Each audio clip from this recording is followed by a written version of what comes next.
and a disappointing loss for the Sooners and a loss to Oklahoma State in a big rivalry game.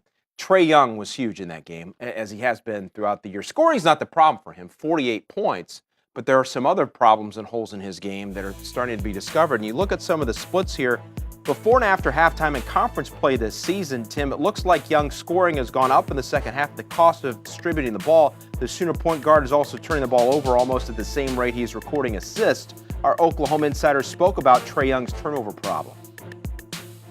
Trae Young has had one big issue since entering the college game. I've watched him since his high school days, and he was the guy primarily relied on to score when he was in high school. Now, when he got to college, the big thing about him is we knew there would be a little bit of a transition period with Trae Young trying to evolve to the college game as a college point guard. You know, there was a big discussion about him having to stick around a couple years so he could get a really good feel for what that's like. But what he's done from day one at Oklahoma is he's been a little bit forceful with passes. He's tried to make plays that the windows aren't quite open with. And whenever he's done that, it's obviously led to a lot of turnovers. Sometimes he gets a little bit panicked and kind of gets to get a little too fancy with some of these passes. But really, the big issue for him is he tries to force passes too much. Other than that, he's been really great about making sure he finds his teammates in the right spots. But yes, that's one area of this game that he has got to get better at if he wants to go extremely high in the NBA draft coming up this next season.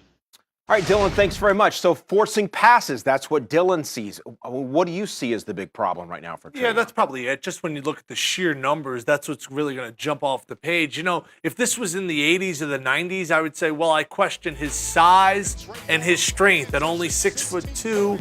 And, you know, right now you see those string bean arms. But the way the game is played now, Ray, it's played out on the perimeter, and that's what makes him oh so good. Who's the comparison, Ray, for Trae Young that everybody likes to use? Well, they like to say Steph Curry. Okay, Yeah, perfect. Right? The answer I was looking for.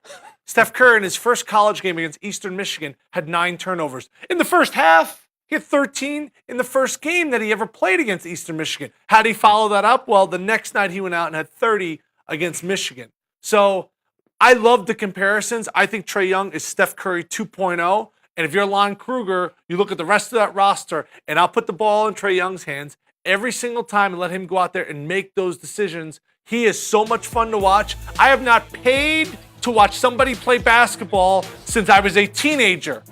And if he gets drafted in the city that I am living in, I will go out and buy season tickets.